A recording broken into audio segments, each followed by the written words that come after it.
Chapter 11.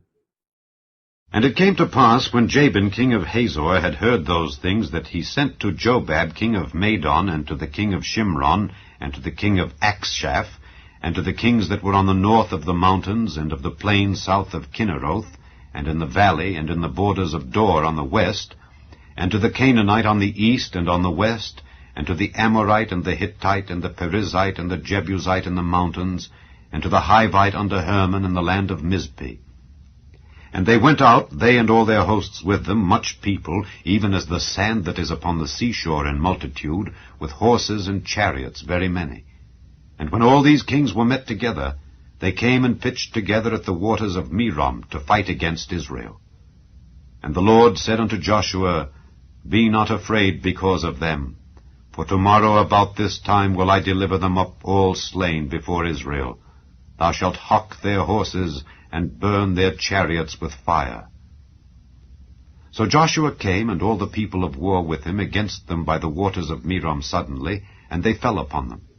And the Lord delivered them into the hand of Israel, who smote them, and chased them unto great Zidon, and unto Misrephothmaim, and unto the valley of Mizpeh eastward. And they smote them, until they left them none remaining. And Joshua did unto them as the Lord bade him. He hocked their horses, and burnt their chariots with fire. And Joshua at that time turned back, and took Hazor, and smote the king thereof with the sword. For Hazor beforetime was the head of all those kingdoms. And they smote all the souls that were therein with the edge of the sword, utterly destroying them. There was not any left to breathe. And he burnt Hazor with fire. And all the cities of those kings, and all the kings of them, did Joshua take, and smote them with the edge of the sword, and he utterly destroyed them, as Moses the servant of the Lord commanded. But as for the cities that stood still in their strength, Israel burned none of them, save Hazor only. That did Joshua burn. And all the spoil of these cities, and the cattle, the children of Israel took for a prey unto themselves. But every man they smote with the edge of the sword, until they had destroyed them, neither left they any to breathe. As the Lord commanded Moses his servant, so did Moses command Joshua, and so did Joshua. He left nothing undone of all that the Lord commanded Moses.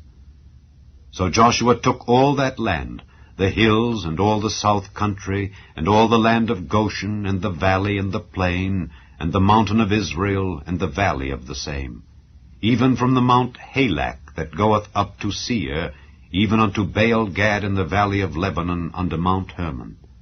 And all their kings he took, and smote them, and slew them. Joshua made war a long time with all those kings. There was not a city that made peace with the children of Israel, save the Hivites, the inhabitants of Gibeon. All other they took in battle.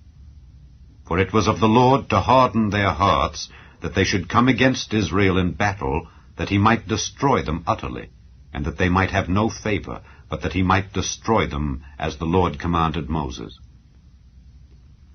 And at that time came Joshua, and cut off the Anakims from the mountains, from Hebron, from Debir, from Anab, and from all the mountains of Judah, and from all the mountains of Israel. Joshua destroyed them utterly with their cities. There was none of the Anakims left in the land of the children of Israel. Only in Gazer, in Gath, and in Ashdod there remained.